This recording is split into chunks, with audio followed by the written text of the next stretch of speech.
Natural home remedies regarding how to get fair skin fast permanently. True, fairness can't be achieved overnight and you have to go stage by stage to offer the preferred results. However, that shouldn't prevent you from trying these natural home remedies to get fair skin in a single day. Since they've been prepared using 100% natural ingredients, the skin is saved in the rigours of harm that market-ready skincare products may cause. Still don't believe us? Read further to understand how to get fair skin in your own home. Turmeric for whiter, fairer skin.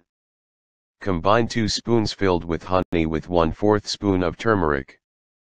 Create a paste and apply on face and neck. Allow it to dry for half an hour. Wash with water. Tomato for skin darkness. Blend 1 tomato with 2 teaspoons of fresh lemon juice. Apply on face and neck. Leave for 25 minutes. Rinse with water. Honey Lemon Instant Fairness Face Mask. To 2 teaspoons honey add 2 teaspoons of freshly squeezed fresh lemon juice. Combine both ingredients together to create a smooth paste. Use the paste all around the face and allow dry for 15-20 minutes. Wash with warm water. Repeat a minimum of 3 times per week for soft, fairer searching skin.